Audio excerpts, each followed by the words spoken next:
I'm trying to figure out how to become a millionaire by tomorrow.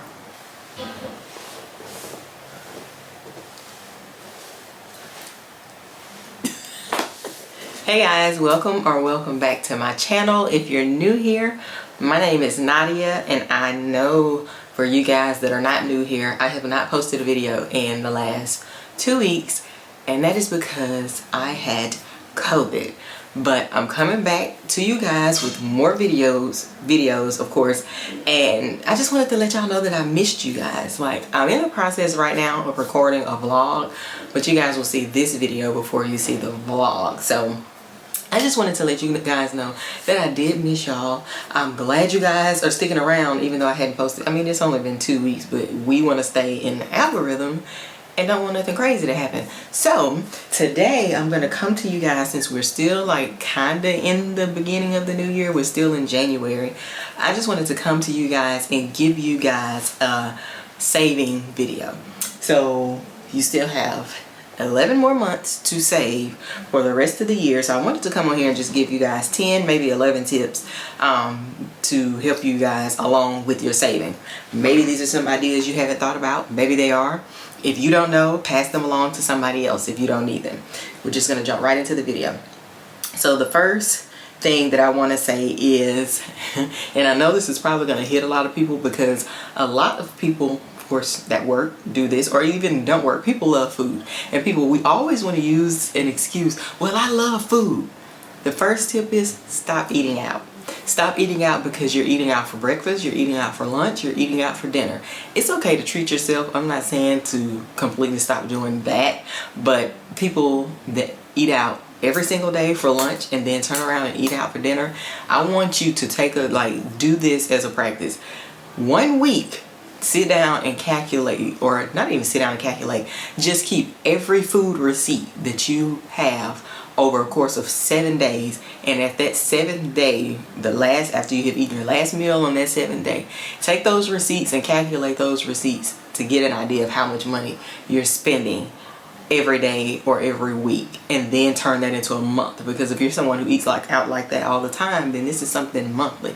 Turn that into a month and see how much money you're spending by eating out or whatever. So that money that you're using to eat out, that money can be saved. Turn around. If you stop eating out, then turn it into meal prepping. You would be surprised how much money you can save by prepping your meals every week.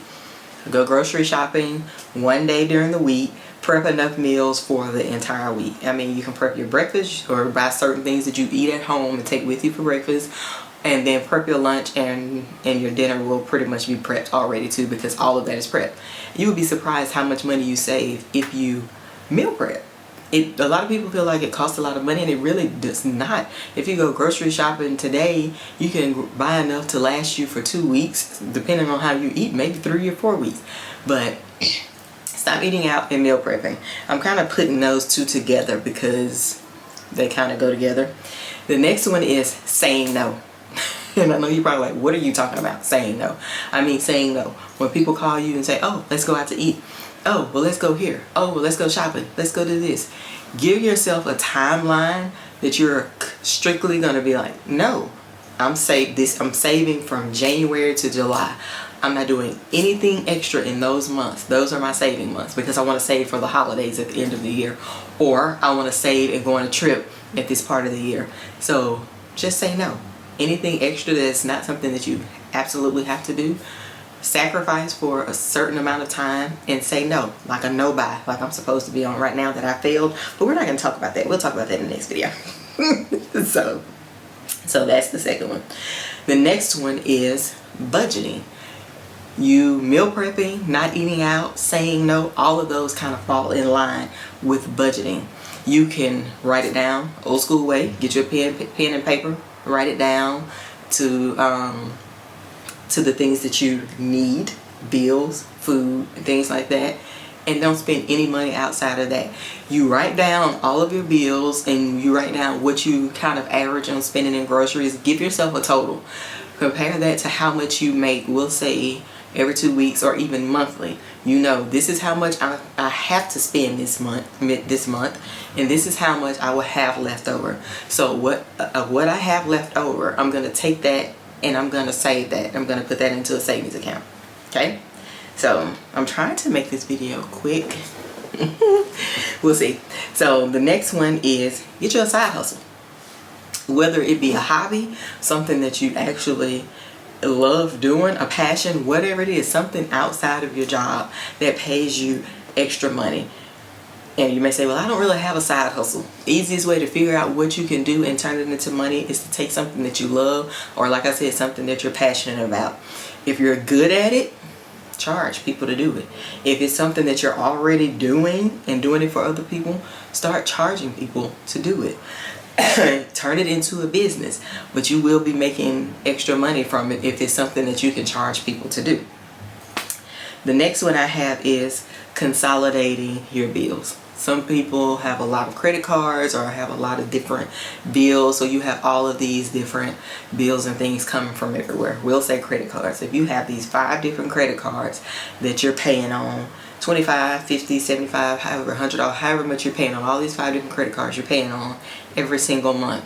If you can consolidate those 5 credit cards into one bill, for one, you'll only have one bill, and then you won't have all of these big payments on these 5 cards. You will turn those. So if you have these 5, you can consolidate by getting maybe a loan. And I know you probably say, oh, well, how am I saving if I want to get a loan?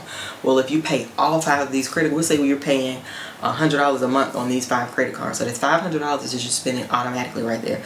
But if you go get a loan to take care of these 5 credit cards, and then you take the money from the loan, you pay them off, and then you make the one payment on the loan.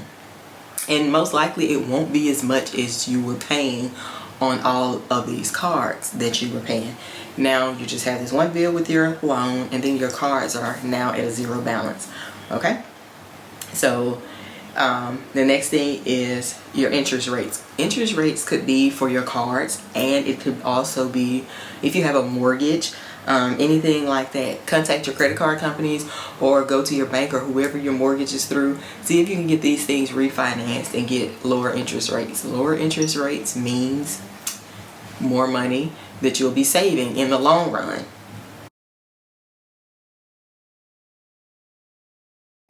The next thing I have is spend and save. So some banks offer where, say for instance, you have a different choice on the amounts or whatever. So if you swipe your debit card and you make a purchase at Walmart, well, when you make that purchase at Walmart, however much you choose to save, say for instance, you make this purchase at Walmart and your save amount is $5. So when you swipe your card, it'll automatically transfer $5 to your savings account. You go to the gas station and swipe your card, it'll automatically transfer $5 to your savings account.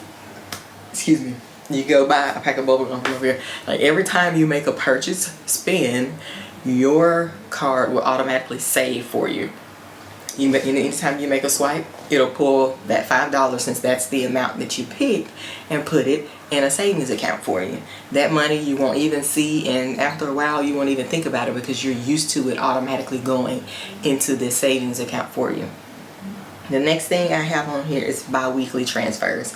And I put bi-weekly because most people get paid every other week. If you get paid once a week, excuse me, I still have this dry cough. If you get paid once a week, you can, however your pay period is, that's why I have this like this. If you get paid once a week, or if you get paid every 2 weeks, or once a month, however you get paid, calculate and figure out what your number is that you want to have transferred. Okay, so you can transfer this yourself if you're disciplined enough. A lot of people will probably say that they aren't disciplined enough. They'll go take care and do everything they have to do and forget that they need to do this transfer. So I'm going to say do an automatic transfer. Set it up on your app or through your bank or however to do an automatic transfer. Every other Friday when you get paid, you move $50 from your checking account into your savings account. So that's $100 a month automatically that you'll save, or however much fits your budget. Just have it set up as an automatic transfer every pay period from your checking to your savings. It's money that as long as you're like caught up and you may be doing pretty good, hopefully you won't miss it and you're able to leave it in your savings account. The next one that I have is envelope stuffing. So I've seen a lot of people doing this over through social media since the first of the year has started. I've never done the envelope stuffing because I'm kind of an aggressive saver myself. So I haven't tried the envelope stuffing. A lot of people say that it works and you end up with this big number at the end of the year, I think. It's just that I've never tried this one for myself. So I can't speak a lot on it, but I see it a lot through social media and I see a lot of people say that they do it. So it works for some. It may not work for you, it may not work for the next person, but some people it works. I'm giving you guys a list. You don't have to, of course, try all of these, but you know, pick something on here, like whichever one fits into your lifestyle, and say, okay, maybe I'll try that one. That's if you want to save, and I'm assuming you do if you clicked on this video. My favorite one is the spend and save, the automatic transfers, of course the bi-weekly transfers, things that I have and the side hustle, of course. There are things that I do myself because, like I said, I'm an aggressive saver. Like I can take. And this is what I teach my daughter to do right now. And so I'm sure over time she'll probably stop. Hopefully she won't. But she's young, so she doesn't have any bills. So this is what I tell her to do. When she gets paid Friday, I tell her, you know, take $25 out of your checking account and put it into your savings account. Okay? And then you do whatever you need to do with your money. I'm not saying go blow it or anything like that. Just handle your business, whatever you need to do. And then when you get paid the next pay period, the money that you did not spend from your previous check that is now sitting in your checking account, go ahead and move that to your savings account. And then repeat that cycle over. So when she gets paid again, she'll take that $25 automatically and move it, and then do what she has to do, and then she'll have this money left over. And it's just a repeating cycle for her. So depending on how much her paycheck was or how much she did or didn't have to do, her number will be different every month that goes into the savings account. Because if she has $200 left over, then she'll move that $200. And the next pay period, if she has $300 or $400 left over, then she'll move that $400. And it's just so it's a cycle to keep, because she doesn't have any bills. And I'm trying to teach her to be an aggressive saver like this while she doesn't have any bills. And it works, but then sometimes she's like, well, Mama, I need to do this and this and this. And I'm like, okay, well, go ahead and take care of that. Do that. Just, you know, catch back up and do what you need to do when you get paid the next time. That's what I'm teaching her to do right now. How it's going to stick or stay when she gets older, I don't know. When she gets bills, things change. You just have to find which thing fits your situation or whatever. So that's all for this video, guys. I'm gonna go ahead and cut it off there. I just wanted to come on here and give you guys those tips, and hopefully we can all save a whole bunch of money this year and go into the next year rich. I'm trying to figure out how to become a millionaire by tomorrow.